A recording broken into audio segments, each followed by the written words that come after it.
Representation থাকবে symbol দিয়ে, তারপর তার মধ্যে লজিক্যাল কানেক্টিভস গুলো দিয়ে এরকম। তো যে লাস্টের দিকে পড়াছিলাম মনে আছে তোমার? এটা কি সিটি4 এর কথা বললেন যে ক্যালকুলেশন? হ্যাঁ, সিটি4 এর কথা বলতেছি। আচ্ছা, আমি একটু দেখি তো, দাঁড়াও ক্লাসরুমে ঢুকে।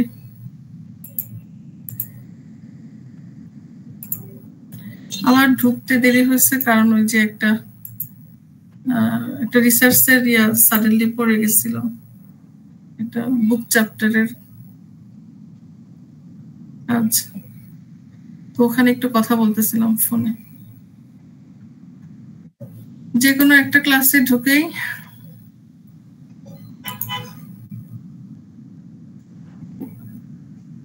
আমি তো শেয়ার দিইনি না।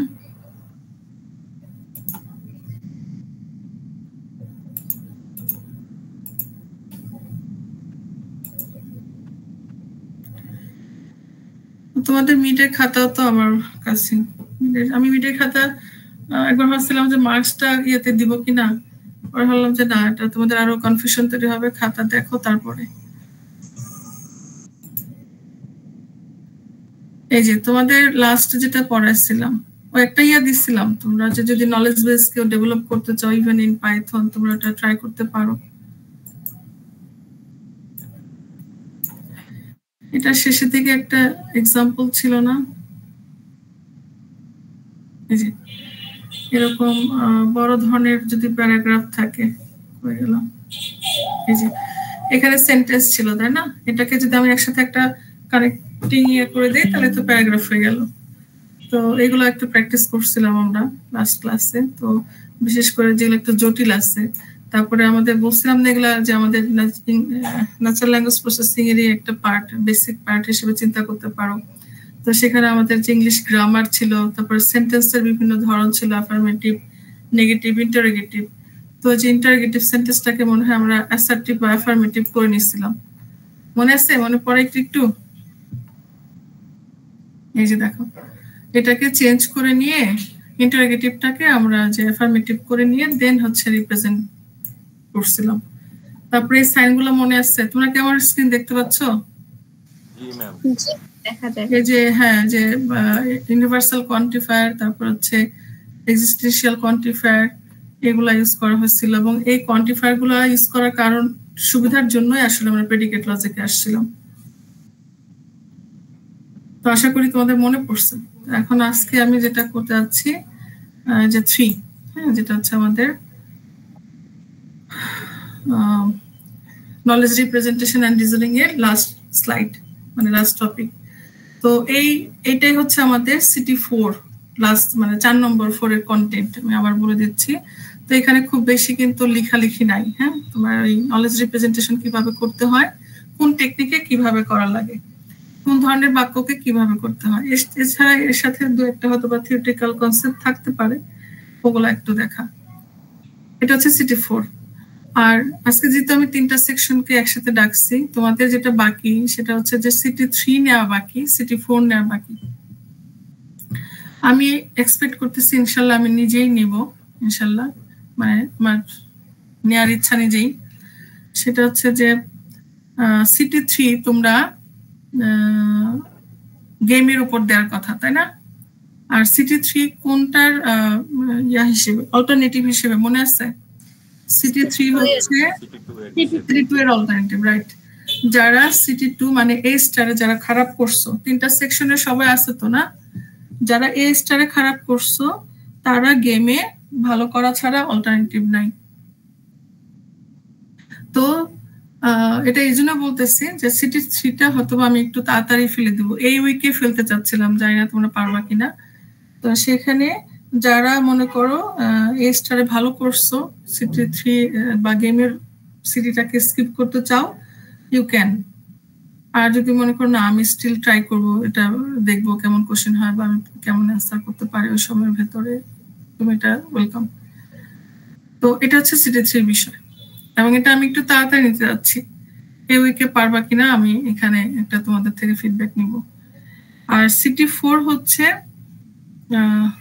টোটালি তুমি এটা নতুন একটা সিটি, মানে লাস্ট সিটি হবে, যেটা তুমি 10-এ যায় পাও ওটাই যোগ হবে সরাসরি, এটা কোনো অল্টারনেটিভ কিছু না। যার কন্টেন্ট আমি এটাই চিন্তা করছি।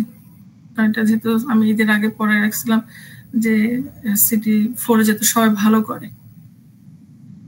আর এটা তো অ্যাজ ইউজুয়াল আমাদের ওইগুলো করা হয় না, আমাদের ধরো যে নেট বাইস, মার্কভ মডেল বা নিউরাল নেটওয়ার্ক, হ্যাঁ ওগুলো আমরা অনেক অন্যান্য কোর্সও প্র্যাকটিস করি, কিন্তু এগুলাতে এটা CO3 আমার, তো এগুলাতে কম করা হয় দেখে আমাদের এনএলপি কোনো কোর্স নাই তো আলাদা, আমি এআই তে আলাদা একটা টপিক বা একটা সিও বানাইছি। হ্যাঁ, তো সেই জন্য এখানে আমি ম্যান্ডেটরি সিটি রাখছি। তো এটার জন্য একটা ডেট আমার একটু ফিক্সড করতে হবে তোমাদের হেল্প নিয়ে।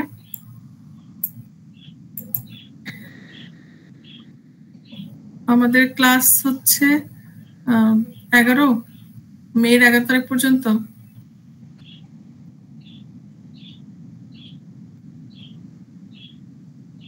হ্যালো, নাকি 11 তারিখ থেকে পিএল? পিএল কখন? 11 তারিখ থেকে? ম্যাম 11 তারিখ থেকে। হ্যাঁ 11 তারিখ থেকে পিএল। তাহলে সেক্ষেত্রে আমরা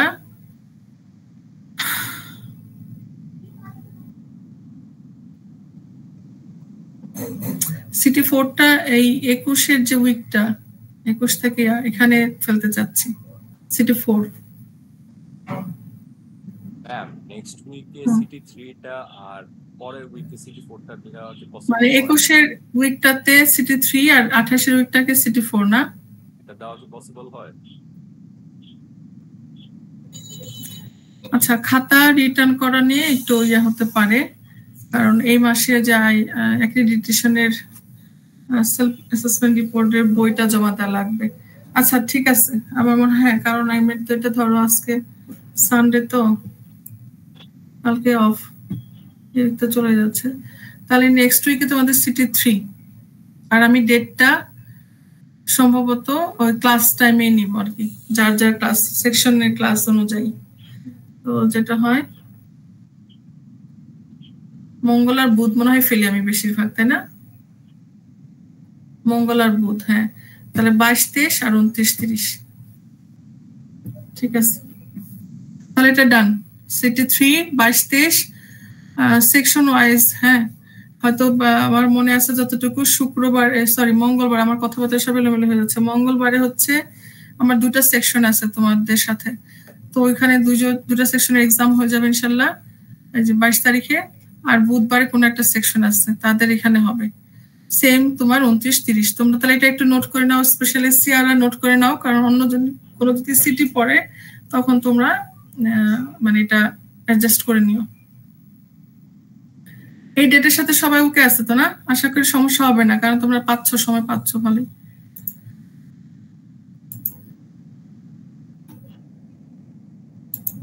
আমি একটু এটা আলোচনা করে দেই।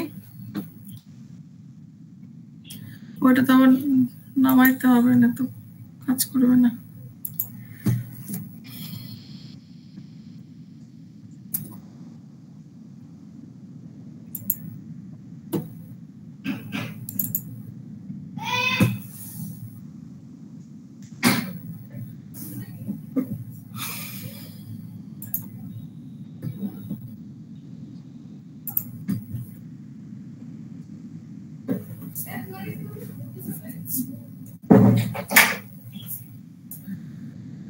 আচ্ছা, এটা হচ্ছে যেটা বলতেছিলাম নলেজ রিপ্রেজেন্টেশন রিজনিং এর লাস্ট টপিক, যেটা হচ্ছে ফাজি লজিক। তো ফাজি লজিকের নাম আমি জানি না তোমরা অন্য কোনো কোর্সে বা কোনো রিসার্চ ওয়ার্কে শুনছো কিনা।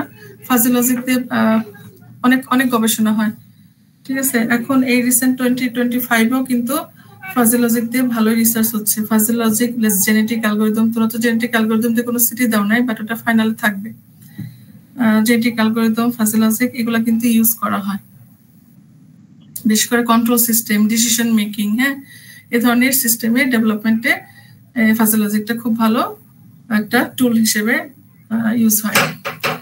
তো ফাজি লজিকের মেইন ইয়াটা যদি বলি, এটা হচ্ছে তোমার, আমি ক্লাস দিচ্ছি, 1 মিনিট।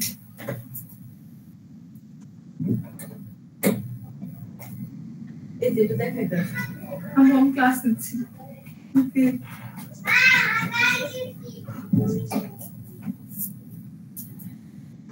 তো তোমাদের আমি বাকি যে দুটা লজিক পড়াইছিলাম, propositional logic and predicate logic, সেখানে কি ছিল যে একটা স্টেটমেন্ট বলো, একটা সেন্টেন্স বলো, সেটা কি হবে, আইদার ট্রু অথবা ফলস, নাকি? হ্যালো, শুনতে পাচ্ছ তোমরা? জি ম্যাম। যে আমি যদি বলি ফর এক্সাম্পল, এখন Suma is an intelligent student, ঠিক আছে? সো আইদার এটা কি হবে, ট্রু হবে অথবা ফলস হবে। কিন্তু আমি যদি বলি Suma is super intelligent student, তারপরে তাহলে এখানে আমরা কি করতেছি? দেখো, সেই গ্রামারই কিন্তু চলে আসতেছে। হ্যাঁ, আমরা ইন্টেলিজেন্টকে কি করতেছি, সুপার শব্দটাকে দিয়ে মডিফাই করতেছি না? বুঝতেছো? সো এই যে সুপার, তার মানে কি এক্সট্রা একটা ওয়ার্ড আসলো যেটা ইন্টেলিজেন্টকে আরো মডিফাই করলো, আরো সেটাকে আরো শক্তিশালী করলো, তাই না? যে আসলে সে কতটা ইন্টেলিজেন্ট। তো এই ধরনের সিচুয়েশন গুলো, এই ধরনের রিজনিং প্রসেস বা এই ধরনের নলেজ রিপ্রেজেন্টেশন আমাদের কি বলা যায়, এজেন্টের ভেতরে দেওয়ার জন্য এই তোমার শুধুমাত্র যে বুলিয়ান লজিক, এটা কাজ করবে না, এটাতে হবে না। কারণ বুলিয়ান লজিক আইদার আমাকে ট্রু বলবে অথবা ফলস বলবে। তো এই যে আমি একটা এক্সাম্পল বললাম, এই ধরনের সিচুয়েশন গুলোকে ডিল করার জন্য আমাদের এই যে ফাজি লজিকের উৎপত্তি, এবং এটা তোমার ইউনিভার্সিটি অফ ক্যালিফোর্নিয়াতে 1956-এ লুৎফি জাদে উনি প্রথম এটা ইন্ট্রোডিউস করেন, ঠিক আছে? এবং এটাকে কি করা হয়, যে 0 and 1 এর যে মধ্যবর্তী যত ভ্যালু আছে, তার মানে তুমি ধরো 0.02, 0.03 এরকম করে যত ইন্টারভ্যাল হতে পারে, যত মিনিমাম ইন্টারভ্যাল হতে পারে, সমস্ত কিছুই, তার মানে ইন বিটুইন 0 to 1 যত ভ্যালু হতে পারে, এগুলো সবকিছু ইউজ করা হয় কি ট্রুথ ভ্যালু হিসেবে। কিসের জন্য? এই যে তোমার হিউম্যান লাইক রিজনিং প্রসেসের জন্য বা নলেজকে রিপ্রেজেন্টেশনের জন্য। কারণ আমরা সবসময় বলি না যে ইজ ইট, যদি ধরে পরে এক্সাম্পলটা দেখি, ইজ ইট কোল্ড, আমরা কিন্তু সবসময় ইয়েস অথবা নো বলি না। হ্যাঁ, আমরা অনেক সময় বলি যে হ্যাঁ খুব বেশি ঠান্ডা, অথবা আজকে তেমন ঠান্ডা নাই, হ্যাঁ একেবারেই ঠান্ডা কম, অথবা হট ধরো, উল্টাটা ধরো যাচ্ছে খুবই গরম, বাইরে যাব না, ঠিক আছে? এই ধরনের সিচুয়েশনটাকে আমরা কিভাবে রিপ্রেজেন্ট করব? তো ওটার জন্য ফাজি লজিক। ফাজি লজিকের ব্যাকগ্রাউন্ডটা আমি কি বোঝাতে পারলাম কিনা, কিভাবে আসলো বা কেন আসলো, কেন দরকার ফাজি লজিকটা, কেন দরকার নলেজ রিপ্রেজেন্টেশন রিজনিং এর জন্য? দেখতে পারবো না যদি থাকে 2 মার্কসের জন্য। এই যে এখানে ডেফিনেশনই, হ্যাঁ, the method of reasoning that resembles human reasoning process, এবং এটা তোমার ডিসিশন মেকিং এ হেল্প করে, এবং এটা ট্রুথ ভ্যালু হিসেবে 0 থেকে 1 এর মধ্যবর্তী যত আছে ইন্টারমিডিয়েট যে ইন্টারভ্যাল ভ্যালু গুলো আছে, সেগুলো আমরা ইউজ করব। আচ্ছা, এগুলো পরবর্তীতে থাকবে, এগুলো ফর্মুলা আমরা পরে দেখি। তো আমরা তো জানি যদি এন্ড হয় তাহলে মিন হবে, তারপর আমাদের পরে একটা টেবিল থাকার কথা। আর নটটা হয় সাধারণত কি হবে, 1 থেকে যদি আমরা ট্রুথ ভ্যালুটাকে বাদ দিই, তাহলে আমাদের এই যদি এ হয় তোমার একটা ফ্যাক্ট অথবা একটা স্টেটমেন্ট, তাহলে এটা নট যদি বের করতে চাই, তাহলে কি হবে, আসলে 1 থেকে তোমার এই ট্রুথ ভ্যালুটাকে বিয়োগ দিলে পেয়ে যাব। তো ফাজি লজিকে আসলে সবকিছু আমাদের এখানে ফাজি ভ্যালু দিয়ে কাজ হবে। তার জন্য আমাদের ভেরিয়েবল থাকবে, ফাজি সেট থাকবে, রুলস থাকবে, ইনপুট আউটপুট থাকবে, এবং কিছু ইনফারেন্স সিস্টেমও থাকবে, মানে মেথড থাকবে ইনফারেন্স। তো আমরা যেমন চ্যাপ্টার 2 তে পড়ার সময় নাকি 1 এ পড়ছিলাম ওই যে তোমার এআই এক্সপার্ট সিস্টেম, তেমনি আমাদের ফাজি এক্সপার্ট সিস্টেমও আছে, ফাজি এক্সপার্ট সিস্টেম। আচ্ছা, তো আমরা যেহেতু ফাজি লজিক করতেছি, এখানে কি হবে যে ফাজি, আমরা বললাম না ফাজি সেট বা ফাজি ভেরিয়েবল লাগবে। তো একটা সেটের মধ্যে আসলে আমাদের এলিমেন্ট গুলা কি অবশ্যই একটা বাউন্ডারির ভেতরে থাকবে। ফর এক্সাম্পল, যদি একটা পার্সনের হাইট চিন্তা করি, তাহলে হাইট কি হতে পারে, আইদার সে শর্ট হতে পারে, মিডিয়াম বা অ্যাভারেজ হাইটের হতে পারে, অথবা টল হতে পারে, এরকম আরো অনেক হতে পারে। মানে তুমি এখানে চাইলে ওই যে অ্যাভারেজের সাথে, শর্টের সাথে, very short, very very short, তারপর হচ্ছে কি বলা যায়, মিডিয়াম, টর্সো মিডিয়াম, এরকম করে আমরা অনেক শব্দ দিতে পারি, দিয়ে একটা সেট তৈরি করতে পারি। ঠিক আছে, এটাকে আমরা বলবো ফাজি সেট। কিসের জন্য? একটা পার্টিকুলার ফাজি ভেরিয়েবলের জন্য, in this case like height.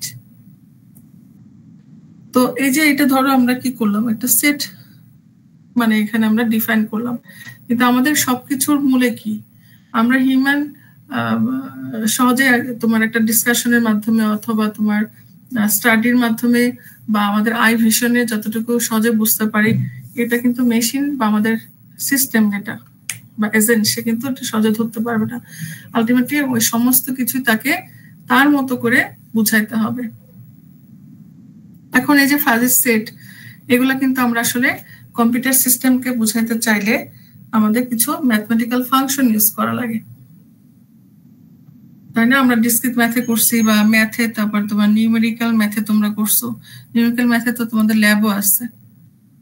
তো এখানে কিছু ফাংশন ইউজ করা হয়, এই ফাংশনের মাধ্যমে আসলে আমরা সিস্টেমকে বুঝাই যে এখানে কোন কোন রেঞ্জের জন্য তুমি এটাকে বলতে পারো শর্ট, কোন কোন ভ্যালুর জন্য বলতে পারো এটা মিডিয়াম হাইট, কোন কোন ভ্যালুর জন্য এটা টল ক্যাটাগরিতে পড়বে। ঠিক আছে, তো সেই ফাংশনের মাধ্যমে আমাদের এটা ম্যাপ হবে এবং সেই অনুযায়ী সে ডিগ্রি অফ মেম্বারশিপ ভ্যালুটা পেয়ে যাবে। যেমন এখানে এক্সাম্পল হিসেবে ধরো এক্স অক্ষ বরাবর 30 আর হচ্ছে কত 250 সেন্টিমিটার। তো আমার ওয়াই অক্ষটা কি হবে? ওয়াই অক্ষটা হচ্ছে তোমার 0 থেকে 1, তাই না? ম্যাক্সিমাম 1 হবে, 1 এর বেশি তার হবে না। আর 0 থেকে 1 এর মধ্যবর্তী যত তোমার এই যে দশমিক ভ্যালুগুলো আছে, ফ্র্যাকশনাল ভ্যালুগুলো আছে, এগুলো সবই হচ্ছে কি আমার এক একটা মেম্বারশিপ ভ্যালু, তোমার এক একটা কিসের জন্য, ওই যে ফাজি সেট ভেরিয়েবলের জন্য। তাহলে দেখো এক্ষেত্রে যদি তোমার ফর এক্সাম্পল হাইটটা যদি এরকম হয় যে সাপোজ 30, হ্যাঁ 30 সেন্টিমিটার, এটা তো খুবই কম। তো সে হচ্ছে কি শর্ট ক্যাটাগরিতে পড়ছে, তাহলে শর্ট ক্যাটাগরিতে সে কোন লেভেলের শর্ট, মানে একদম সর্বোচ্চ শর্ট, এর থেকে শর্ট আর হয় না সাপোজ, তাই না? যার জন্য দেখো এটার এই যে এই এরিয়াটা আমার পেন করি,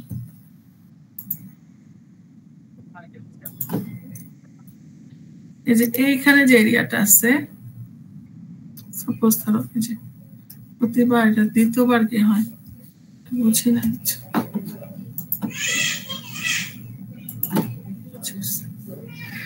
এইখানে এই এরিয়াটা এসে দেখো আমার এখানে ম্যাক্সিমাম হয়েছে না, ম্যাক্সিমাম হয়ে এখানে কনস্ট্যান্ট হয়ে দেন কি করছে, এটা ড্রপ করছে না, ড্রপ হইতে হইতে আবার কি এদিকে উঠে গেছে।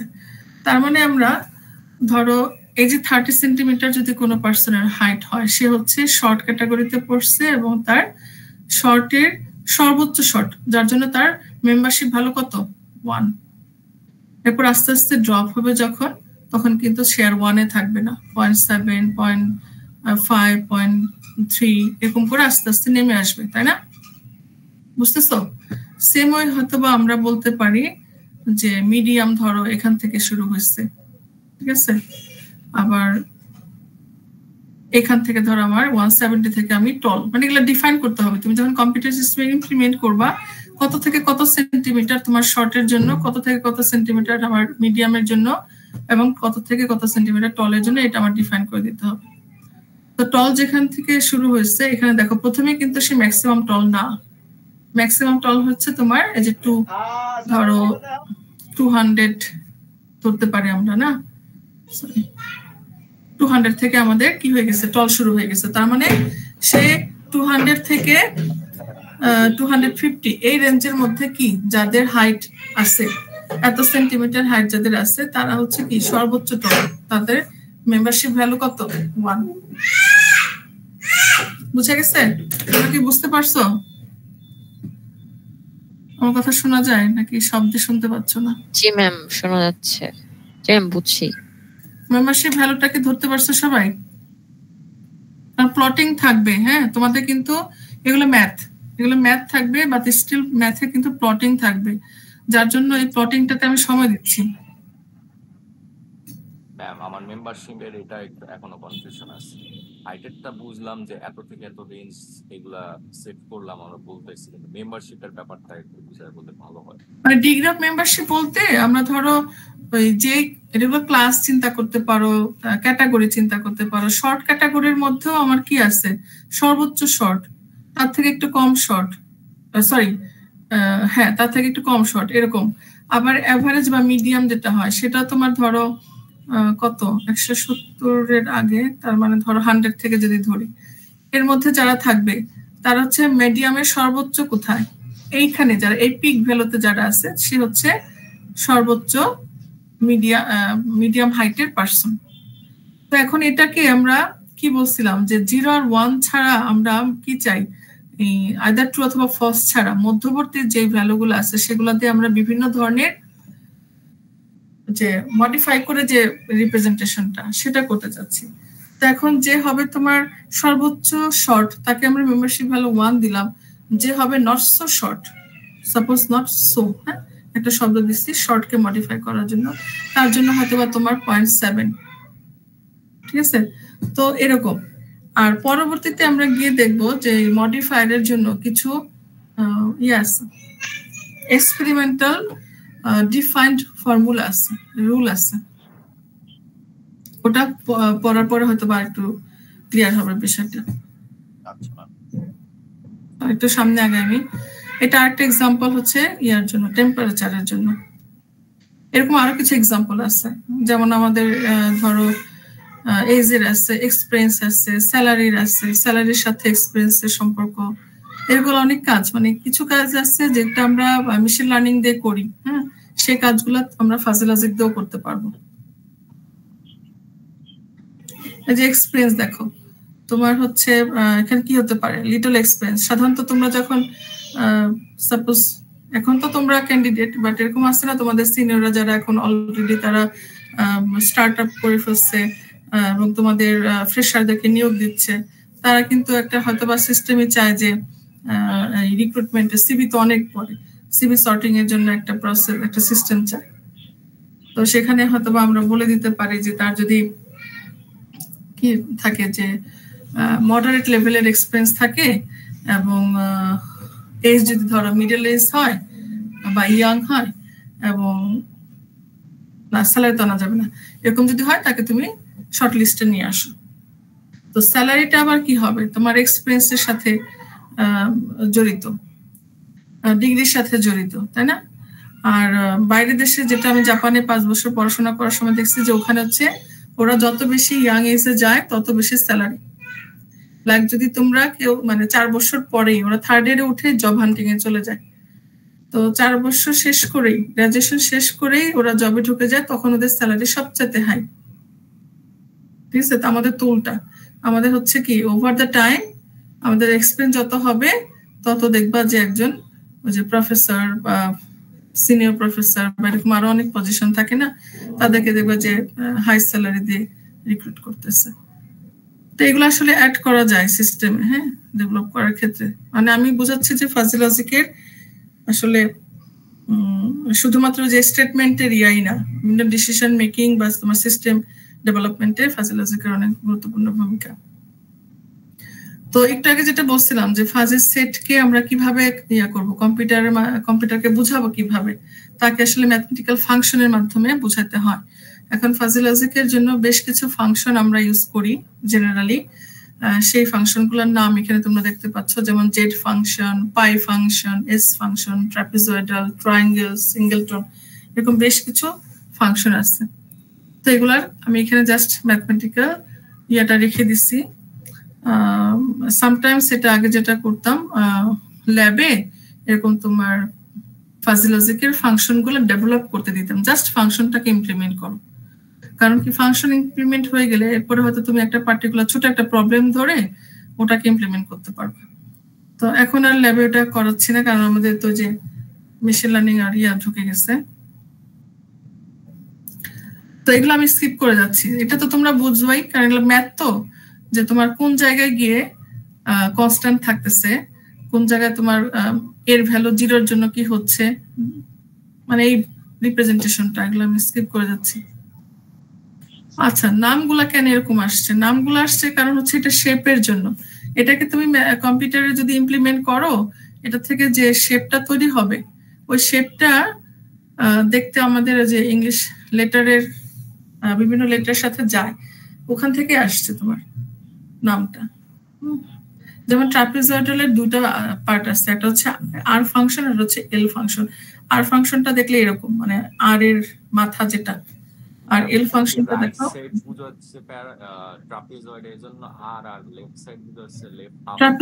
ট্রাপিজয়েডালকে দুটো ভাগে ভাগ করা হয়েছে, আর এন্ড এল। আর এই যে গ্রাফটা এখানে হচ্ছে একসাথে সবকটা দেখানো হয়েছে। দেখো যেটা হচ্ছে জেড, মানে একটা যদি এটাকে গ্রাফে প্লট করা হয় তাহলে দেখো একটা জেড এর মতো মানে শেপ তৈরি হয়। তো সেম ওয়েতে তোমার আরো আছে, এখানে একসাথে সব দেখানো আছে। গসিয়ানটা মনে হয় তোমরা করছো, কোথাও না কোথাও ইমপ্লিমেন্ট করছো, গসিয়ানটা ইউজ করছো, ডেটা কম বা অন্য কোনো কাজ করতে থাকতে পারো। আচ্ছা, ফাজির লজিকে আমাদের তো সবকিছু ফাজি সেট নিয়ে কাজ বা ফাজি ভেরিয়েবল নিয়ে কাজ, তাই না? মেম্বারশিপ ভ্যালু কিওয়ার্ড গুলো দেখো, এগুলো তো অ্যাজ ইউজুয়াল মানে খুব কমন আমাদের না, কারণ আমরা তো এগুলো অন্যান্য কোর্সে পড়ি না বা আমাদের এনএলপি কোর্স নাই, তো এই জন্য একটু নতুন। তো ফাজি সেটে আমাদের ফাজি লজিকে দেখো আমাদের বিষয়গুলো কি, যে আমরা 0 থেকে 1, 0 and 1 এই ট্রু অ্যান্ড ফলস দিয়ে আমাদের হবে না, আমরা একেবারে হিউম্যান রিজনিং প্রসেসের মতো করেই এটা করতে চাই, যার জন্য আমাদের 0 and 1 এর মধ্যবর্তী যে ফ্র্যাকশনাল ভ্যালুগুলো আছে সেগুলোকে আমরা ইউজ করতেছি। কিসের জন্য? এই যে আমরা বললাম যে হ্যাঁ ইন্টেলিজেন্ট আর সুপার ইন্টেলিজেন্ট। তো সুপার ইন্টেলিজেন্ট এই যে এক্সট্রা মডিফায়ার ইউজ করলাম, মডিফায়ার গুলোকে কি করতে হবে? ম্যাথমেটিক্যাল ভ্যালু অ্যাসাইন করতে হবে, যার জন্য তোমার 0 থেকে 1 এর মধ্যবর্তী যে ফ্র্যাকশনাল ভ্যালু সেগুলো ইউজ করা হয়। তো এটার জন্য আমাদের কি লাগবে? ফাজি ভেরিয়েবল লাগবে, ফাজি সেট লাগবে, ফাজি লজিকের ফাংশন গুলো লাগবে। এখন এই সেট ভেরিয়েবল ফাংশন সবই তোমার হাতে আছে, তাহলে আমাদের কি অপারেশন হতে পারে? সাধারণত এই অপারেশন গুলো কমন, এখানে যে লিস্ট গুলো দেখতে পাচ্ছ 5টা, এগুলো হচ্ছে কমন অপারেশন ফাজি লজিকের ক্ষেত্রে। তো ইন্টারসেকশন তো আমরা জানি এটা আছে তোমার A intersect B, that means A and B হচ্ছে দুটো ফাজি সেট। সাপোজ তাদের মধ্যে তুমি কি নিবা? মিনিমামটা নিবা।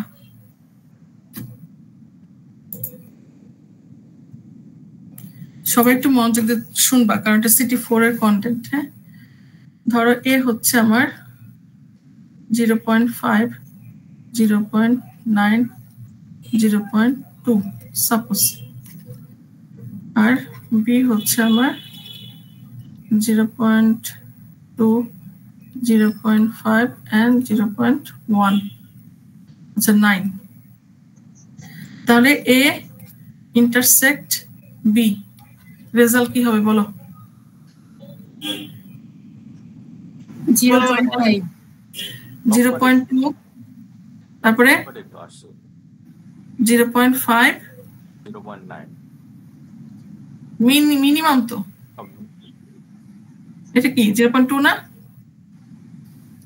তাহলে কি ম্যাম শুধু 0.2 হবে? বুঝতে পারছো? না না, 0.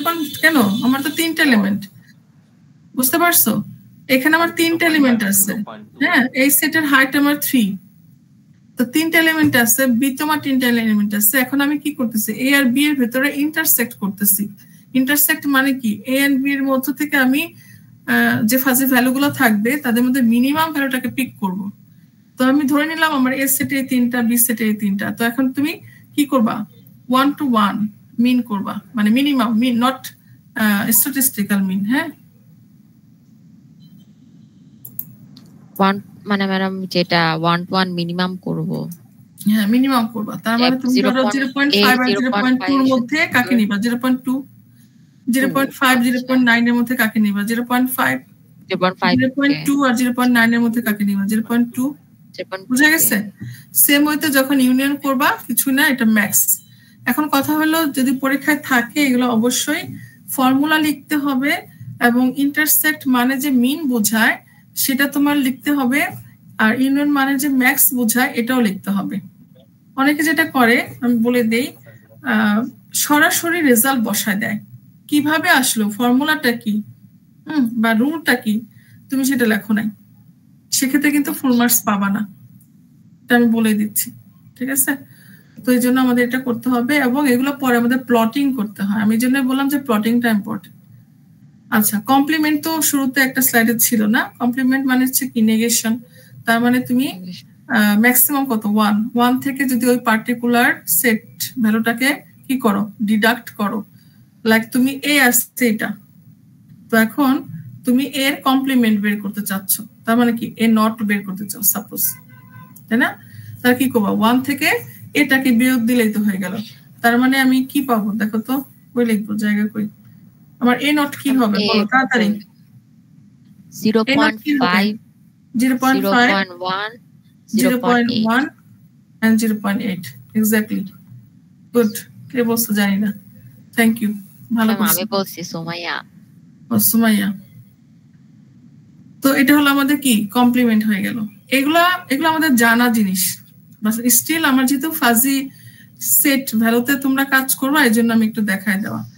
বাট 4 আর 5 আমাদের জন্য একটু মানে নতুন কাইন্ড অফ, হ্যাঁ। বাট স্টিল এগুলো ম্যাথমেটিক্যালি তোমরা যে ম্যাথ কোর্স করছো এতগুলা, এই ধরনের কাজ করে আসছো। 4 নাম্বারটা হচ্ছে কি ডাইলেশন।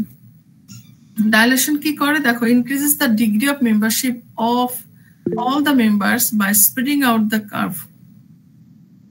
ডাইলেশন করলে সাধারণত মেম্বারশিপ ভ্যালু বেড়ে যায়। কিভাবে বাড়ে দেখো, এই যেটা প্রুফ দেখো, টু দি পাওয়ার, এখানে x হচ্ছে তোমার সাপোজ যে কোন একটা কি মেম্বারশিপ ভ্যালু, তাহলে এটা টু দি পাওয়ার কি 1/n। তো যে কোনো দশমিক সংখ্যাকে তুমি যদি 1 ইয়া করো, পাওয়ার করো, হ্যাঁ, তাহলে সেটা কি হবে, বাড়বে না? হ্যাঁ ম্যাম, বেড়ে যাবে। পরেরটা দেখো, এই যে যেটা বলতেছি কনসেন্ট্রেশনের ফর্মুলা বলতেছে x two the power n। তার মানে যে কোনো ধরনের যে কোনো একটা দশমিক সংখ্যাকে তুমি যদি n করো, টু দি পাওয়ার n করো, তাহলে এটা কি কমে আসবে। তো যদি এই প্লট দেখো, ডাইলেশন, এটা ধরো তোমার অরিজিনাল, সাপোজ এটা আমার a, আমি এখানে যে সেটটা আঁকছি, সরি সেটটা যে কনসিডার করছি, তাকে সাপোজ প্লট করলাম এই আমার সলিড লাইনটা, হ্যাঁ, এটা a। আর এটার উপরে যখন ডাইলেশন অ্যাপ্লাই করছি, দ্যাট মিন্স আমি ভ্যালুটা বেড়ে যাচ্ছে 0.5, এটা টু দি পাওয়ার 1/n এর ভ্যালু কত বলো তো? 3 এক্স্যাক্টলি। কারণ কি আমার এই যে সেট, আমার সেট এ তে কয়টা এলিমেন্ট আছে? 3টা, যেটা আমি একটু আগে বলছিলাম যে আমার এই সেটের সাইজ কত বা হাইট কত বা লেন্থ কত না, এই সেটের লেন্থ হচ্ছে আমার 3। তার মানে n হচ্ছে আমার আসলে ওই লেন্থটাই বোঝাচ্ছে। তাহলে 0.5 টু দি পাওয়ার 1/3 করে দেখো, এটা ভ্যালু বাড়বে। তাহলে এই ডাইলেশনটা হচ্ছে আমার কি করতেছে, অরিজিনাল যে কার্ভ তাকে এক্সপ্যান্ড করছে, মানে বেশি করে দিচ্ছে, বাইরের দিকে নিয়ে যাচ্ছে। আর কনসেন্ট্রেশন যেটা, এটা কি করতেছে, তোমার সাপোজ 0.5 কে সরাসরি 3 দিয়ে পাওয়ার করতেছে, তার মানে এটা কমে যাবে। কনসেন্ট্রেশনটা কি করে, অরিজিনাল যেটা কার্ভ তাকে তার থেকে ডিক্রিজ করে নিয়ে আসে, এটা একটু ভেতরে ঢুকে যায়। এরকম তোমাদের ম্যাথ থাকলে, ক্যালকুলেশন যদি থাকে, সেগুলো আমাদের প্লট করে দেখাতে হবে, মাস্ট, এটা নেসেসারি। আর এগুলো আমি বললাম না, এগুলো বোঝা যায়।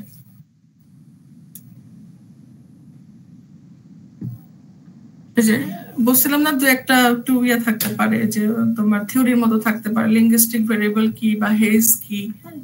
হেজ আসলে কিছু না, হেজ হচ্ছে তোমার ওই যে মডিফায়ার যেটা বললাম। লিঙ্গুইস্টিক ভেরিয়েবল আর কিছুই না, লিঙ্গুইস্টিক ভেরিয়েবল হচ্ছে ফাজি ভেরিয়েবল। হ্যাঁ, যদি না জানি তাহলে এটা একেবারে কঠিন কিছু মনে হবে। এই জন্য ক্লাসগুলো হচ্ছে আমাদের এই কারণে, ক্লাসে যদি আমাদের এই লেকচারটা, আলোচনাটা যদি ভালো মতো মাথায় ঢুকে যায়, এই সব শব্দগুলা কমন মনে হবে, পরে তুমি শুধু পরীক্ষার আগে একবার রিভিশন দিলেই হবে। তো লিঙ্গুইস্টিক ভেরিয়েবল আর কিছুই না, ফাজি ভেরিয়েবলকে আমরা লিঙ্গুইস্টিক ভেরিয়েবল নামে জানি। লিঙ্গুইস্টিক ভেরিয়েবলে কি থাকে, ওয়ার্ডস অর সেন্টেন্স থাকে অ্যাজ ভ্যালুস। ফর এক্সাম্পল, এখানে যদি আমরা একটা ফাজি ভেরিয়েবল টেম্পারেচার ধরি, হ্যাঁ, তার ভ্যালুগুলা কি হতে পারে, হট হতে পারে, মিডিয়াম হতে পারে, কোল্ড হতে পারে।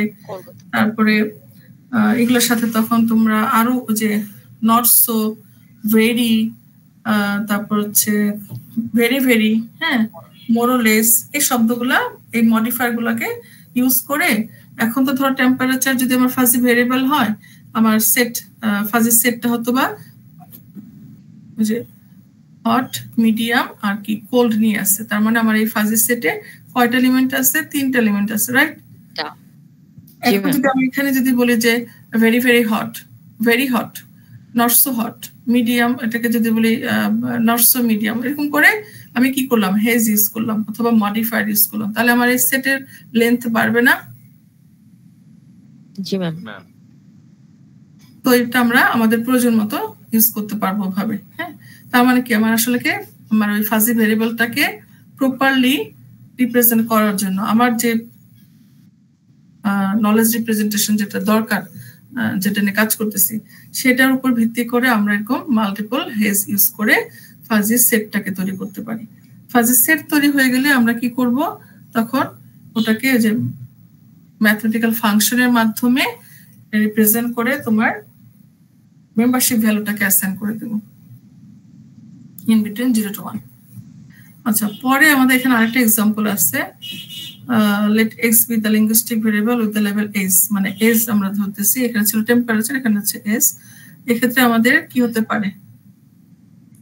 হয়তো একই, ওল্ড, তারপর ইয়াং, ভেরি ওল্ড, হ্যাঁ, বা ইয়াংটা আসলে আগে আসা উচিত, যেটাই হোক, এগুলাকে পরে তুমি কি করতেছো? বিভিন্ন ধরনের যে হেজ ইউজ করতেছো বা মডিফায়ার ইউজ করতেছো, not so, more or less, quite, very quite, বা ভেরি ভেরি, এরকম আসতে পারে।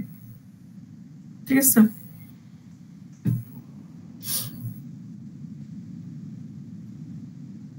সেটা আরেকটা এক্সাম্পল, যে প্রেসার, প্রেসারকে বা প্রেসার যদি হয় অথবা উইক প্রেসার যদি হয়, তার সাথে মানে ফাজি সেট একটা, ফর এক্সাম্পল একটা স্পেসিফিক ফাজি ভেরিয়েবলের জন্য ফাজি সেটটা আমরা কিভাবে তৈরি করতে পারি। কারণ ফাজি সেট তৈরি হয়ে গেলে এরপরে কিন্তু তুমি জাস্ট ফাংশনের মাধ্যমে এটাকে ভ্যালুগুলো অ্যাসাইন করবে। তো যেটা বলতেছিলাম, modifier, fuzzy modifier and fuzzy hedge কিন্তু সেম জিনিস, তোমরা এটাকে মানে কনফিউজড হও না। Okay ma'am. হ্যাঁ, ফাজি মডিফায়ার অথবা ফাজি হেজ সেম জিনিস। হ্যাঁ, এটা আসলে কিছু না, মডিফায়ার বা হেজ আর কিছু না, সে কি করে? মডিফাই দ্য মিনিং অফ কি নাউন না নাকি, সরি ইয়া অ্যাডজেক্টিভ,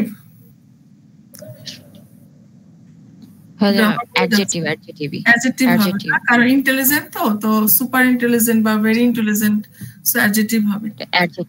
হ্যাঁ, তো সে অ্যাডজেক্টিভকে কি করতেছে? যে দেখো মডিফাই করতেছে না, তাকে আরো জোরালো করতেছে। সেটা কমের দিকে হতে পারে, বেশির দিকে হতে পারে। তো সুপার ইন্টেলিজেন্ট তো আমার কি করতেছে? আপ করতেছে, কাইন্ড অফ ডাইলেশনের মতো। আচ্ছা, তো এখানে দেখো যেটা কথা বলতেছিলাম, যে আমাদের ফাজি লজিক আসার পর থেকে এটা তো স্টিল মানে রিসার্চ চলে যাচ্ছে, মানে ফাজি লজিক দিয়ে কাজ হয়ে যাচ্ছে, গবেষণার কাজ, বিভিন্ন system development, decision making, control system, এগুলা তৈরি হচ্ছে। তো সেক্ষেত্রে এক্সপেরিমেন্টালি এই ফর্মুলাগুলো দাঁড়াইছে। এটা কি দেখো, যে একটা হচ্ছে সাপোজ এ হচ্ছে একটা ভেরিয়েবল, হ্যাঁ, এ হচ্ছে এনি ভেরিয়েবল, সেটা এজ হতে পারে, টেম্পারেচার হতে পারে, স্যালারি, এক্সপিরিয়েন্স, যে কোনো কিছু হতে পারে। সো এ হচ্ছে একটা ভেরিয়েবল, ফাজি ভেরিয়েবল। তো তাকে যদি আমরা বলি ভেরি এ, সেটা হচ্ছে কি ম্যাথমেটিক্যাল ফর্মুলা বলতেছে এ স্কোয়ার। তার মানে এ স্কোয়ার যদি হয় তোমার জাগের মতো 0.2, 0.4, 0.5, ঠিক আছে? তাহলে এটা তুমি, এটা হচ্ছে এ সাপোজ, হ্যাঁ, তাহলে এ স্কোয়ার কি হবে? এটার স্কোয়ার হবে, রাইট? জি ম্যাম। তাহলে এটার স্কোয়ার মানে কি? কনসেন্ট্রেশন হবে। তার মানে তুমি যদি এটাকে প্লট করো, 0.2, 0.5, 0.4, 0.5 কে প্লট করো 0 and 1, তো 0.2 একটা জায়গায় হবে, 0.4, 0.5, এরকম করে তুমি কি করতে পারবা? ডিভাইড করতে পারবা। 0 থেকে 1 পর্যন্ত তুমি ডিভিশন করে নাও, ভাগ করে নাও। যে গ্রাফ পেপার করতাম না আমরা ছোটবেলায় ম্যাথে, তো সেটাকে তুমি করলা এ। তারপর হচ্ছে তুমি করতেছো এখন মডিফায়ার ইউজ করতেছো ভেরি এ। তো ভেরি এ কে আমরা ম্যাথমেটিক্যাল বলতেছি এ স্কয়ার। তার মানে এ যা আছে তারপর স্কয়ার অ্যাপ্লাই করে যেটা পাবো সেটা হবে আমার very a set, fuzzy set. এবং তার ম্যাথমেটিক্যাল প্লটিং, সরি গ্রাফিক্যাল প্লটিংটা হবে কি যে আমার অরিজিনাল যা ছিল তার থেকে কি হচ্ছে, কনসেন্ট্রেশন হচ্ছে। তার মানে অরিজিনাল যদি আমার এটা হয়, এটা একটু ভেতরে চলে আসবে, তাই না, কমে আসবে। জি ম্যাম, কনসেন্ট্রেশন বেড়ে যাচ্ছে, তো মানে একটা জিনিসের কনসেন্ট্রেশন বেড়ে গেলে তো এটা চেপে যায়, কমে যায়, তো এটা এরকম কমে আসছে। এন্ড পরেরটা হচ্ছে কি এক্সট্রিমলি এ, হ্যাঁ, এক্সট্রিমলি এ হচ্ছে এটা আরো কমে যাচ্ছে। আর ভেরি ভেরি এ হচ্ছে টু দি পাওয়ার 4। ওকে, আর এই পাশে এই যে আমার ডিভিশনের এই পাশে যেগুলো আছে, তার মানে এই পাশেগুলো কাইন্ড অফ আমার হচ্ছে কনসেন্ট্রেশন, আর এই পাশেগুলো হচ্ছে আমার এই যে এইগুলা kind of dilation. G ma'am, তো এগুলো হচ্ছে আমরা হচ্ছে কি বললাম যে এক্সপেরিমেন্টাল একটা রুলস, মানে একটা ডেভেলপড রুলস, যে এই রুলগুলো দিয়ে করা হয়। যদি আমি ভেরি ভেরি বের করতে চাই তাহলে টু দি পাওয়ার 4, আর somewhat a, more or less a, not so a, এটা হচ্ছে to the power half. Little bit হচ্ছে 1.3, স্লাইটলি হচ্ছে এ টু দি পাওয়ার 1/3। মানে এগুলো হচ্ছে এক্সপেরিমেন্টাল। এরকম এই এতটুকু এই জিনিসটা তোমাদের একটু মাথায় রাখতে হবে। ফর্মুলা আমরা অনেক সময় হয় না ম্যাথ করার জন্য ফর্মুলা মাথায় রাখি, অনেকটা ওরকম ফর্মুলাটা মাথায় রাখতে হবে। ফর্মুলা মাথায় থাকলে তুমি সলভ করতে পারবা। এখন দেখো, এটা তো আমরা পাওয়ারে আগালাম। যদি এরকম হয় যে তোমার ভেরি ভেরি এ দেয়া আছে, হ্যাঁ, ভেরি ভেরি এর ভ্যালুটা দেয়া আছে যে এটা হচ্ছে আমার ভেরি ভেরি এ, তার মানে এ টু দি পাওয়ার 4 সাপোজ, হ্যাঁ, এ টু দি পাওয়ার 4 তো আর আমি দিয়ে দেব না, আমি বলবো যে হয়তো ভেরি ভেরি এ বা ভেরি ভেরি ইন্টেলিজেন্টের সেটটা হচ্ছে এরকম। তুমি এখান থেকে ভেরি এ অথবা শুধু এ বের করো। কি করবো? ব্যাকে যেতে হচ্ছে, পেছনে যেতে হচ্ছে না, কি করবো তখন? তখন আমি ফরওয়ার্ড করে দিব। এক্স্যাক্টলি, ম্যাথমেটিক্যাল হিসাব। জি ম্যাম, ঠিক আছে। তো আমাদের অন্যান্য সেটে যেরকম আমাদের নরমালাইজেশন করা লাগে, তেমনি ফাজি সেটে আমাদের নরমালাইজেশন করা লাগতে পারে। তো ফাজি সেটে নরমালাইজেশন আগের মতোই, সেম টেকনিক, ম্যাথমেটিক্সই তো, টেকনিক আর কি চেঞ্জ হবে। যদি তুমি দেখো তোমার ফাজি সেটের কোথাও একটা 1 আছে, মানে কোন একটা সেট ভ্যালুর সেট এলিমেন্টের ভ্যালু 1 আছে, দ্যাট মিন্স ওটা কি আছে, অলরেডি নরমালাইজড। বুঝা গেল? আচ্ছা, হ্যাঁ।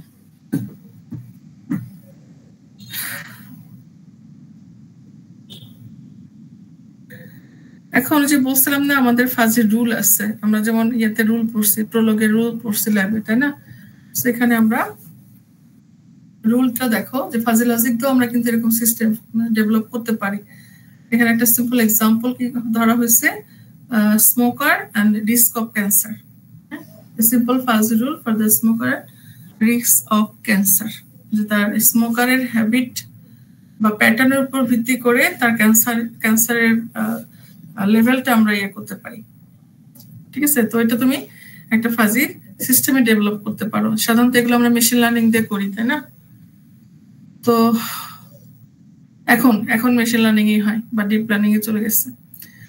আমরা বলতেছি কি যে পার্সন যদি হেভি স্মোকার হয় তাহলে তার ক্যান্সার লেভেল কি হবে, অবশ্যই রিস্কটা হাই হবে, তাই না? ঠিক আছে, তো এখন তুমি এটাকে করতে পারো, বিভিন্ন নাম্বার অফ কি বলে এটাকে, সিগারেটস কনজিউম পার ডেতে যে সে কতগুলা সিগারেট, এটা একটা এক্সাম্পল, আর অন্যভাবে করা যেতে পারে। পার ডেতে সে কতগুলা সিগারেটস কনজিউম করতেছে তার উপর ভিত্তি করে আমরা বলতেছি যে সে কেমন smoker, heavy, not so heavy, বা নর্মাল, নাকি যে কি বলে চেন স্মোকার, যেটাই হোক সেটা আমরা কিন্তু কি ডিফাইন করতে পারি। তার মানে একজন পার্সন পার ডেতে কতগুলো সিগারেট কনজিউম করতেছে তার উপর ভিত্তি করে সে কোন গ্রেডের স্মোকার সেটা আমরা বলতেছি। এই যে কে যেন আমাকে বলতেছিলাম মেম্বারশিপের ভ্যালুটা বুঝো না, ব্যাপারটা বুঝো না। এখন এখানে একটু খেয়াল করো যে লোকটা 4টা সিগারেট খাচ্ছে পার ডেতে, তাকে তুমি গ্রেড কি দিচ্ছ? 0.6।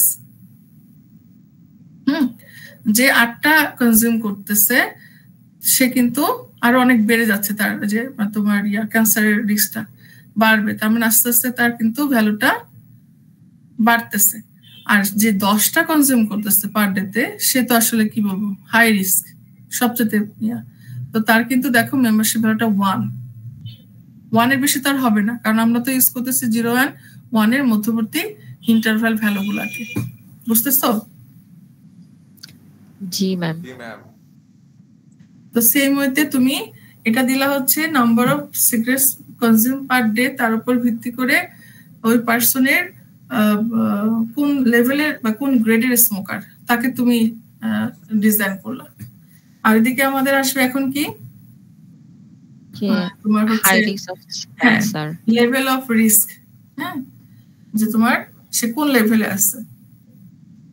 যদি রিস্ক হয় আমাদের 3rd গ্রেড তাহলে 0.7, আর ম্যাক্সিমাম যদি হয় যে যেটা আসলে 4th গ্রেডে গেলেই তো আসলে আশা ছেড়ে দেওয়া হয়, তাই না? তো ওইভাবে আসলে আমরা ম্যাক্সিমাম গ্রেড গুলাকে মানে এখানে গ্রেড মানে হচ্ছে তোমার মেম্বারশিপ ভ্যালু। যেরকম তুমি যদি একটা স্টুডেন্ট ইন্টেলিজেন্স সিস্টেম তৈরি করো, সেখানে একটা স্টুডেন্টের প্রতি সেমিস্টারের রেজাল্ট নিয়ে যদি লাইক আমরা রেজাল্টে ফোকাস করতেছি, তাহলে দেখবো যে তার যদি সবগুলোতে প্লাস থাকে তাহলে তুমি তাকে গ্রেড হয়তো বা 1 এর দিকে দিচ্ছ, যার কয়েকটা ছুটে গেছে তাকে হয়তো বা 0.9 0.8 এভাবে করে দিয়ে যাচ্ছ, তাই না? এগুলো একটু আমাদের পড়ার পাশাপাশি চিন্তাও করতে হবে। আমি জানি না তোমরা কেউ ফ্যাসিলিটিকে কাজ করতেছো কিনা 400-এ, কেউ যদি করে থাকো তাহলে এগুলা ডিটেলস আরো পড়বা। আমি এমনিতে কয়েকটা পেপার করছিলাম, তোমরা চাইলে আমি ক্লাসরুমে আপলোড দিয়ে দিতে পারি। এখন হচ্ছে যে ফাজি ইনফারেন্স সিস্টেম বা আমাদের ফাজি এক্সপার্ট সিস্টেম বলছিলাম।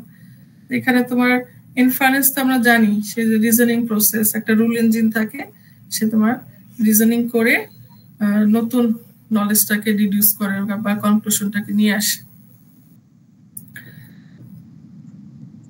সো এগুলা আমরা আগেও করছি। রুল হতে পারে, বিভিন্ন ধরনের রুল হতে পারে। তো তুমি যে সিস্টেমে বা যে প্রবলেমের জন্য সিস্টেম ডেভেলপ করতেছো তার সাথে অ্যালাইন করে তোমার রুল বানাতে হবে। যারা প্রোলগে ল্যাব করতেছো বা ল্যাব এক্সাম দিচ্ছো বা আমার সাথে করছো, তোমরা দেখছো না বিভিন্ন প্রবলেমের জন্য রুল তৈরি করছো। আচ্ছা, ল্যাব পরীক্ষা কেমন হয়েছে সবার?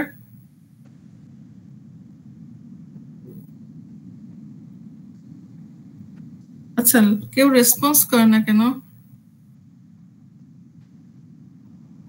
শুধু সুমাইয়ের কথা শুনতে পাচ্ছি, বাকিরা কই? ম্যাম আসি বাকি। আচ্ছা, ফাজি এক্সপার্ট সিস্টেমে দেখি আমরা কি আছে। Structure of fuzzy inference system, sorry inference system পরে আছে fuzzy expert system. Fuzzy inference system হচ্ছে যে কিভাবে তোমার পুরো প্রসেসটা হয়। হ্যাঁ, 4টা মডিউলে এখানে ভাগ করা হয়েছে।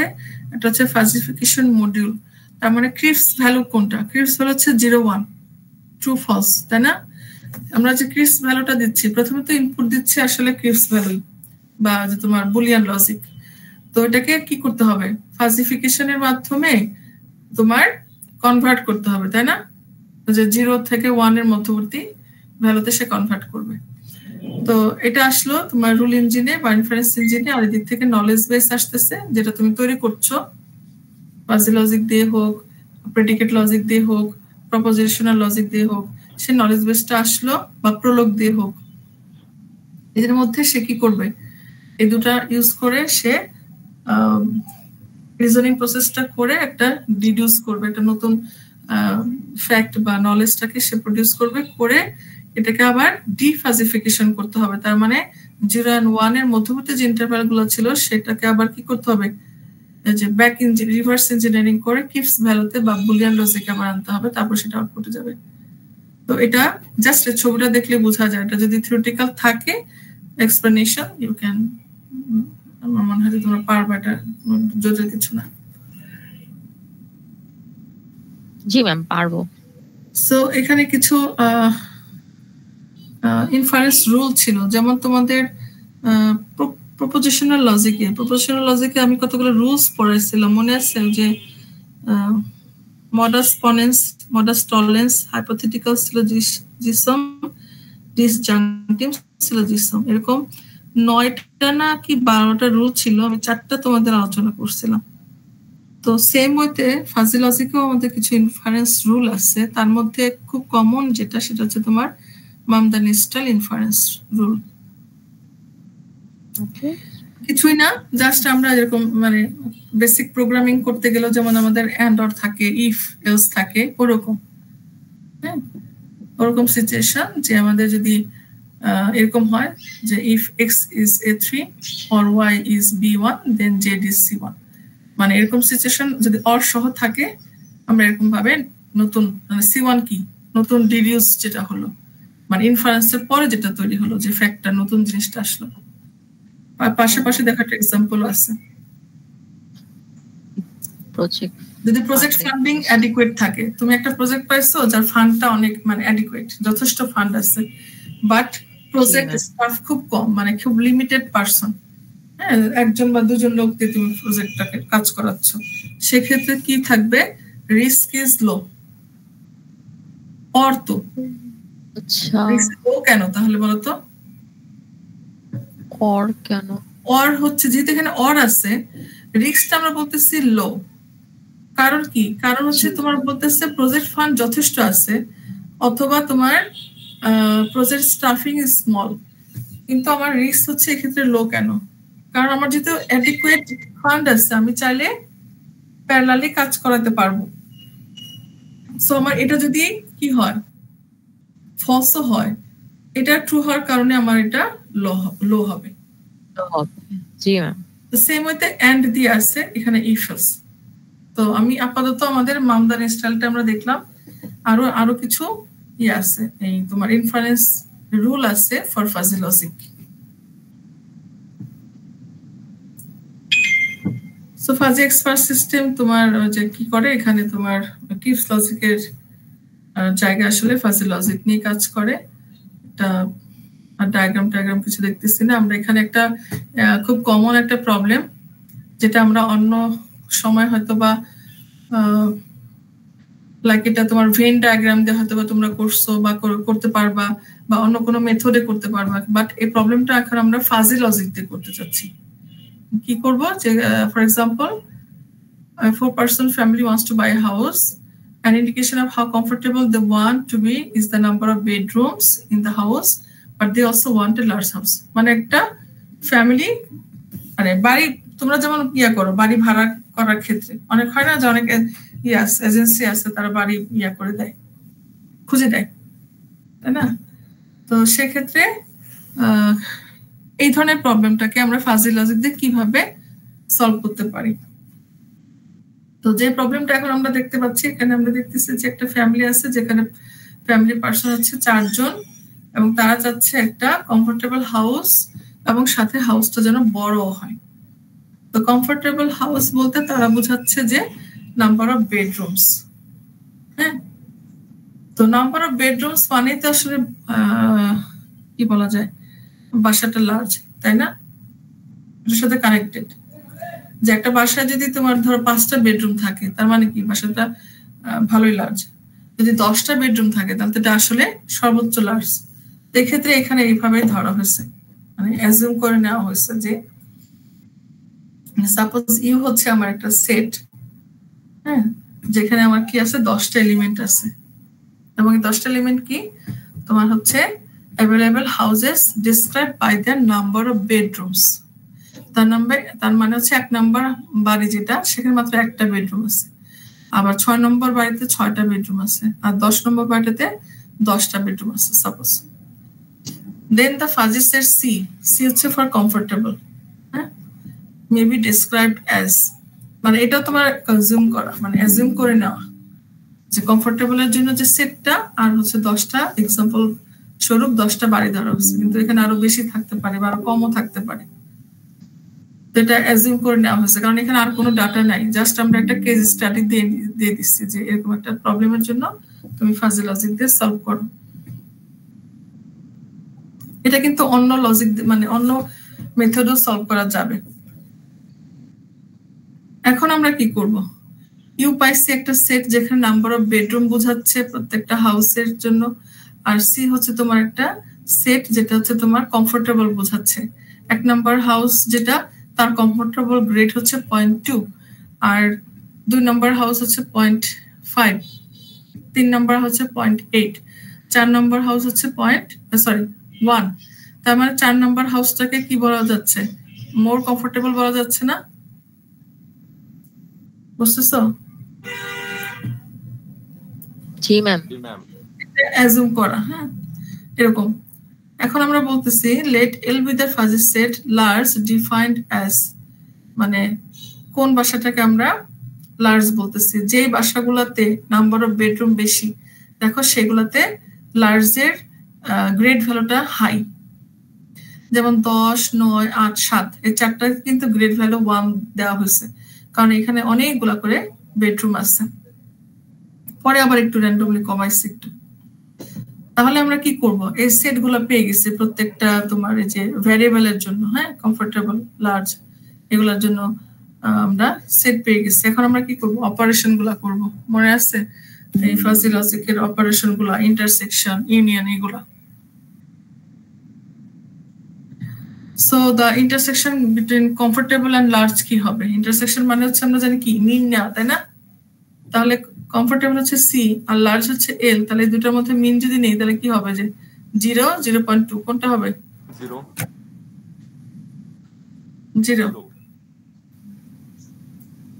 এই যে 0 পরেরটা আবার 0, 0.5, so it will be 0, it will be 0.2, 0.8, so 0.2 same. আশা করি এটা বুঝে গেছো সবাই। এরপরে তো এখন এখানে দেখো এই যে আমাদের ইন্টারসেক্ট যেটা পেলাম, তার মানে কি এটা কমফোর্টেবলও এবং এটা লার্জও, তাই না? সেটা তো বোঝাচ্ছে এই সেটটা। দেখো যে এই সেটটা আমাকে কি বোঝাচ্ছে, এই সেট আছে এটা কমফোর্টেবল এবং লার্জও, তাই না?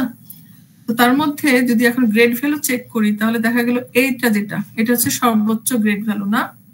তার এই হাউসটা কি হতে পারে, ওয়ান অফ দ্য অপশন হতে পারে। তার মানে 1, 2, 3, 1, 2, 3, 4, 5 নম্বর বাসাটা তারা হয়তোবা পছন্দ করতে পারে না। দেখো যে বলতেছে অনলি স্যাটিসফ্যাক্টরি গ্রেড হচ্ছে 0.6। এরপরেরটা কি, এই যে 4 বেডরুমের যেটা আছে, তার মানে যেটা, বুঝা গেছে? এরপর আমরা ইউনিয়নে চলে গেছি, হ্যাঁ কমফোর্টেবল এন্ড লার্জের ইউনিয়নে যখন গেলাম তখন হচ্ছে আমাদের দেখো তখন অপশন কিন্তু অনেক আসছে, কারণ এগুলো তো হচ্ছে কি ইউনিয়ন, তো এগুলো চলে আসবে সব ম্যাক্স। ইউনিয়ন মানে কি আমার ম্যাক্স করতেছি, সো সিতে যেগুলো আমার কম আছে, হ্যাঁ গ্রেড ভ্যালু যেগুলো কম, সমস্যা নেই। আমার বাকিটা কি এল এর ভেতরে গ্রেড ভ্যালু যদি হাই থাকে তাহলে চলে আসবে, কারণ এটা হচ্ছে কি এ অর কিভাবে লিখে ভুলে গেলাম, তো এইভাবে না, এ অর বি, তাই না? এটাই তো নাকি ভুলে গেলাম, এই যে হ্যাঁ এ অর বি, অর মানে হচ্ছে ম্যাক্স, ঠিক আছে? এটা প্রথম দিকে কোথায় যেন ছিল, এই যে এখানে একটু আছে, এই যে এখানে আছে, হ্যাঁ এন্ড তারপর যে অর, ঠিক আছে? এখানে ম্যাক্স বসবে আর এখানে মিন বসবে। সো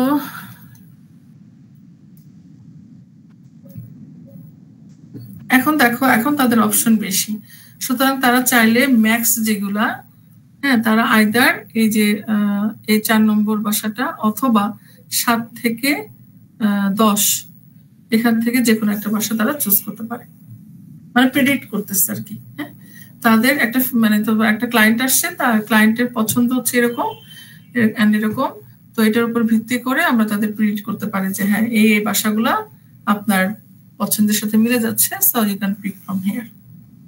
সে ধরনের সিস্টেম কিন্তু লাগে, আমাদের দেশে হয়তো বা নাই এখনো, কিন্তু অন্যান্য দেশে এগুলা ইউটিলাইজেশন আছে। অ্যাপ্লিকেশন ফাজি লজিক বলে শেষ করা যাবে না আসলে, হ্যাঁ এটা একেবারে অনেক অনেক অ্যাপ্লিকেশন। কন্ট্রোল বললাম না শুরু থেকে, কন্ট্রোল অ্যাপ্লিকেশন, তারপর হচ্ছে তোমার শিডিউলিং, অপটিমাইজেশন, স্টক মার্কেট, বিশেষ করে তোমার এই জাপানিজ বিভিন্ন ইয়েতে কোম্পানি বলো, হ্যাঁ বা অর্গানাইজেশন বলো, ওদের ওখানে ফাজি লজিকের অনেক বেশি ইউজ। সিগন্যাল অ্যানালাইসিস বিভিন্ন কাজে আসলে ইউজ করা হয়। Even pattern recognition and classification আমরা ইউজ করতে পারি। তোমরা যে ইয়া পড়ছো, এসভিএম পড়ছো, তারপর হচ্ছে কে নিয়ারেস্ট নাইবার পড়ছো, সেখানে তোমার যে প্যাটার্ন গুলোকে ভাগ করে ফেলছো না যে কোন গ্রুপে পড়বে, তাই না? সেরকম আমরা প্যাটার্ন রিকগনিশন ক্লাসিফিকেশনের কাজ আমাদের যে মেশিন লার্নিং দিয়ে করতে হবে নট নেসেসারি, এটা ফাজি লজিক দিয়ে করা যায়। আমরা ক্লাস ধরে নিতে পারি, 0 ক্লাস, হ্যাঁ, মানে ক্লাস 1 ক্লাস 2 এরকম প্যাটার্ন গুলোকে ভাগ করে নিতে পারি। তারপরে যে ফাংশন, যেটা ম্যাথমেটিক্যাল যে ফাংশন, লার্জ, মিডিয়াম, স্মল, হ্যাঁ, সেগুলোকে ইউজ করে আমরা যে যে ক্লাসে পড়বে তাকে ওখানে ফেলে দিব। বুঝতেছো? সুতরাং এই প্যাটার্ন রিকগনিশন বা ক্লাসিফিকেশনের কাজ শুধুমাত্র এটা মেশিন লার্নিং এর নিয়ে না, এটা আমরা ফাজি লজিক দিয়েও করতে পারি। তো তোমরা যদি কেউ এই ধরনের রিসার্চে আগ্রহী হও, জাস্ট গুগল স্কলারে যাবা এন্ড হচ্ছে তোমার প্যাটার্ন রিকগনিশন আর ক্লাসিফিকেশন ইউজিং ফাজি লজিক এরকম একটা কিছু দিয়ে সার্চ দিবা, দেখবা যে অনেক রিসার্চ চলে আসবে। সেরকম আরো অনেক আছে, ওই যে ডায়াগনোসিস, যেটা ক্যান্সার ডায়াগনোসিস একটু আগে আমরা করে আসলাম না, ক্যান্সার ডায়াগনোসিস, হ্যাঁ,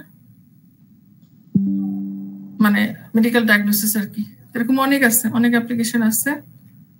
তো এই ছিল আমার fuzzy logic. Fuzzy logic huge একটা বড় ফিল্ড, এটা মানে বড় একটা টপিক, অনেক কিছু পড়ার আছে এখানে। আমি কি বলবো, মানে একটুখানি টাচ করে করে গেছি যাতে তোমাদের অন্তত ইউ ক্যান সে যে ইউ নো দিস টার্ম, এটার সাথে তুমি পরিচিত। ব্যাপারটা এরকম ভাবে পড়ো না, একেবারে শর্ট একটা সামারি। এটা কি কঠিন মনে হচ্ছে?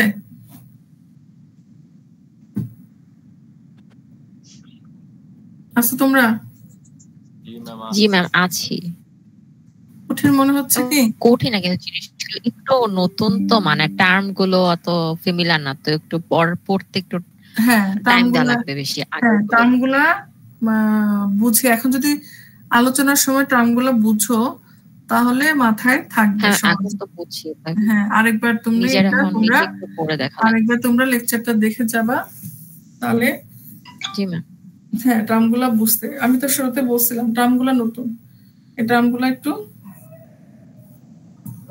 মাথায় রাখার জন্য হয়তো বা 2-1বার রিডিং পড়লা, হ্যাঁ, 2-1বার রিডিং পড়লা। আর রিডিং পড়ার সময় সব তো আর বোঝা যাবে না, সেক্ষেত্রে আবার হয়তো বা কোনো একটা আননোন টার্ম আসলে একটু গুগল করতে হবে। এবং এটাতে ফাজি লজিক বইতে আছে, কত নম্বর চ্যাপ্টার ভুলে গেছি, বইতে আছে ফাজি লজিক।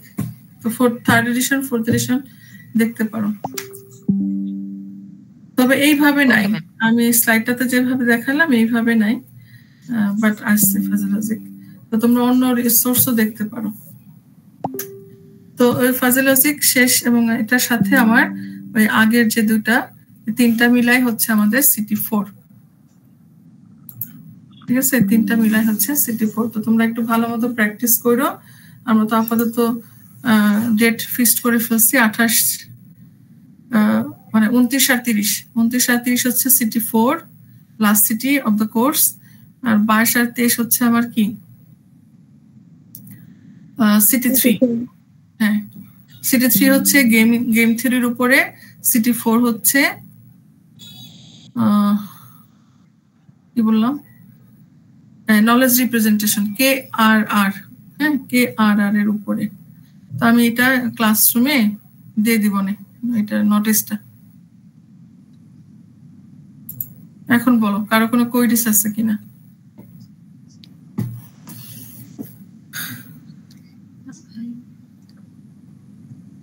আপাতত তো লেকচার থেকে তেমন কোনো কোয়েরিজ নাই।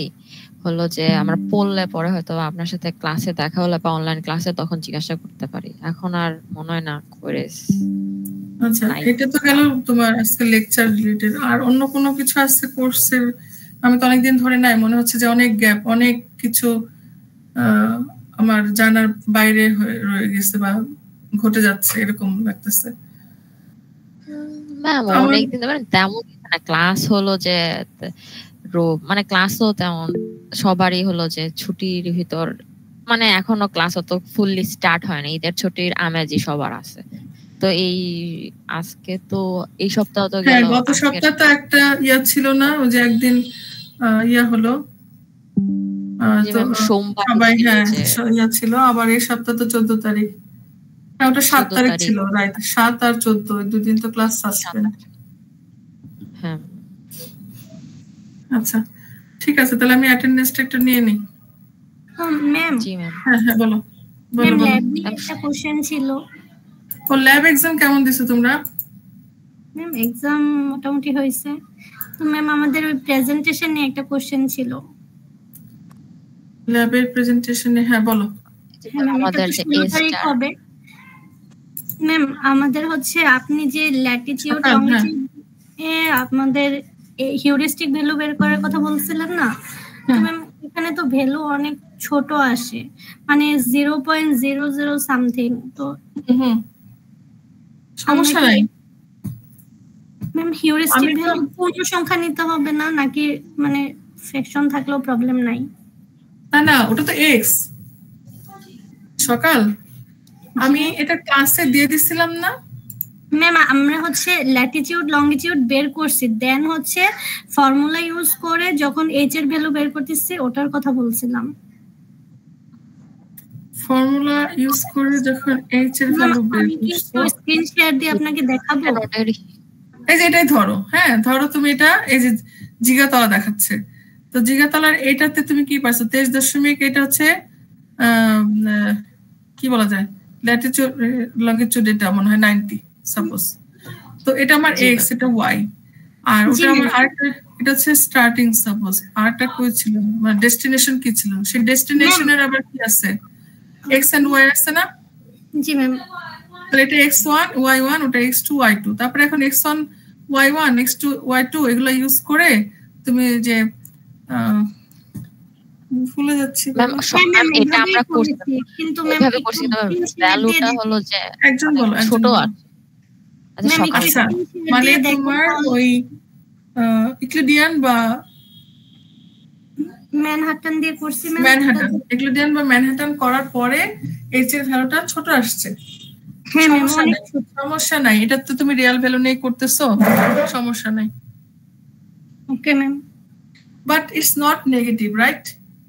জি ম্যাম। তাহলে সমস্যা নাই, নেগেটিভ তো আসবে না, নেগেটিভ হওয়া যাবে না, নেগেটিভ হবে না আসলে হিউরিস্টিক ভ্যালু। ওকে না ম্যাম নেগেটিভ আসে নাই, কিন্তু হচ্ছে মানে অনেক ছোট, যেমন 0.02 বা সমস্যা নেই। Okay ma'am, thank you ma'am. আর কিছু? আচ্ছা আমাদের প্রেজেন্টেশনটা কি অনলাইনেই হবে?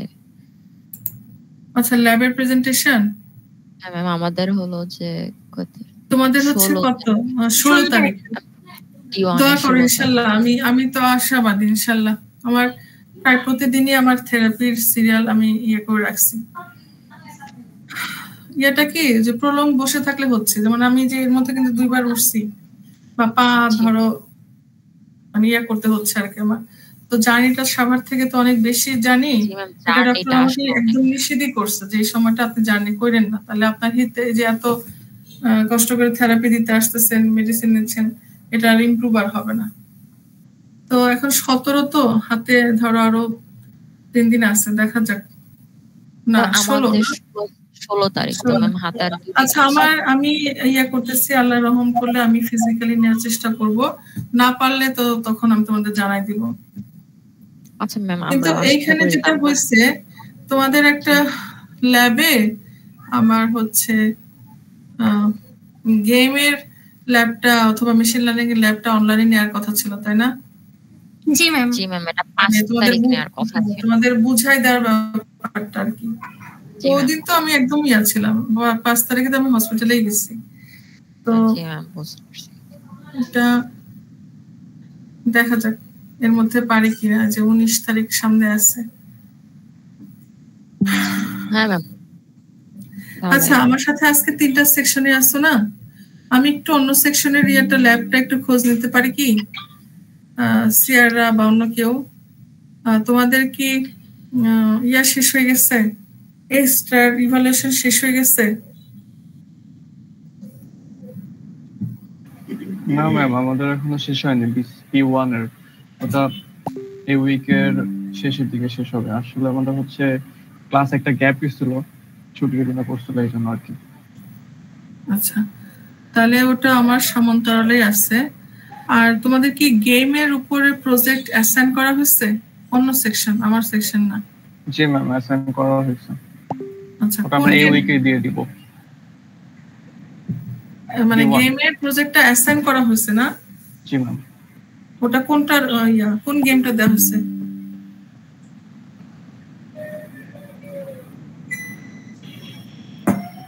কোন গেমটা অ্যাসাইন করা হয়েছে? গেম না ম্যাম, এ স্টার হচ্ছে ওই যে টেবিল একটা বানানো ছিল, ওইটা দেওয়া হয়েছে। ওটা গেম না, স্টার দেওয়া হয়েছে।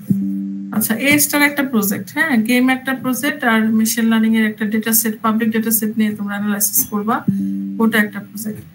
তো আচ্ছা, তার মানে এ স্টার সরি গেমের প্রজেক্টটা তাহলে অন্য সেকশনে অ্যাসাইন করা হয়নি। কে কথা বলতেছো? D1 নাকি B1 নাকি? B1 ma'am, B1। B1, জি ম্যাম।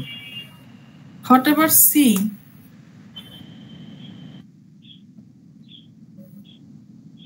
C1 বা C2?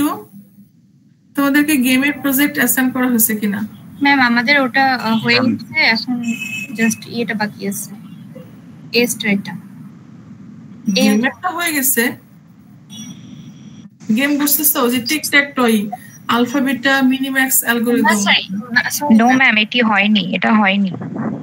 আচ্ছা আচ্ছা, হ্যাঁ, এটা তো প্রুনিং তো মানে মিডের আগে পড়ানো হয়নি, এটা পরে। তো এগে থাকলে হয়তো অর্ণবেরটা থাকতে পারে, কারণ ও তো থিওরি পড়ায় নেই, ও হচ্ছে তোমার শুধু ল্যাব কন্ডাক্ট করতেছে। তো যদি এরকম হয় যে ল্যাবে কেউ যদি ল্যাব পড়ায় শুধু, তাহলে সেই হয়তো ল্যাবে অ্যালগরিদমটা পড়ায় নিয়ে দেন হচ্ছে প্রজেক্ট অ্যাসাইন করা যেতে পারে, এটা একটা অপশন। আর আমরা যারা থিওরি পড়াচ্ছি, আমি আর খালিদ, আমরা আসলে থিওরিটা শেষ করতেছি, তারপরে পরবর্তী ল্যাবে হয়তো বা ওটার সাথে রিলেটেড প্রজেক্টটা অ্যাসাইন করতেছি। আচ্ছা, তাহলে আমার মনে হচ্ছে যে আমরা সবাই একই ইয়েতে আছি। ঠিক আছে, তাহলে ওটা আমি দেখি সামনে যদি হেলথে কোলায়, তাহলে আমি হয়তোবা এরকম রাতে কোনো একটা সময় বসায় ইয়ে করতে পারবো, দিয়ে দিব বুঝাই। তোমাদের অ্যাটেন্ডেন্স দেওয়া লাগবে। কোন সেকশনটা আগে দিব? আচ্ছা, আমাদের এরপর একটা ক্লাস আছে, তো আপনি আমাদেরটা দিয়ে দেন। কোনটা বলো? Section D section ma'am. D, আচ্ছা, তাহলে ডি দিয়ে দিচ্ছি, বাকির একটু অপেক্ষা করো। আমি জানি না আমার ঈদের আগে কোনো ক্লাসের কি অ্যাটেন্ডেন্স দেওয়া বাকি ছিল কিনা, আমার মনে নেই। আচ্ছা, attention please. Fahad present ma'am. তো হচ্ছে Rezwan. Yes ma'am. Zahid ma'am ও ছিল, এখন মনে নেই, এটা কানেকশন প্রবলেম। মুশফিক, হ্যাঁ, ও তো শুরুতে কথা বলছিল। মুশফিক? Yes ma'am. মুশফিক ভালো আছো? জি, আপনি কেমন আছেন এখন? এই তো, তুমি কত মানে তোমার সাথে কত দুষ্টুমি করছি আমরা ক্লাসে, না? ইনশাআল্লাহ আবার দেখা হবে। হ্যাঁ ম্যাম, মিস করো। হ্যাঁ, দোয়া করো। আলিফ? Yes ma'am. মোনেম নাই। সকাল তো আছে, সুমাইয়া তো আছে। জি ম্যাম, আছি। তারপরে নাইমুর আসো? আচ্ছা, কেউ যদি চ্যাট বক্সে দেয়, মানে এখন যেটা কল করতেছি, আমাকে একটু বলো। কে নাইমুর আসো? ওকে, জাহিদুল 155। দিছি, তোমাকে দিছি। জি ম্যাম, আছি। Present ma'am. Sajib? Yes ma'am. Rahat? Present ma'am. তারপর হচ্ছে বারাক? Yes ma'am. রায়হান আছে? কে যেন কিছু একটা চ্যাট বক্সে দিচ্ছে, আমি জানি না, আমি তো স্ক্রিনে আছি। তারপরে Simon? Yes ma'am. Simon, lab পরীক্ষা ভালো দিছো? জি ম্যাম।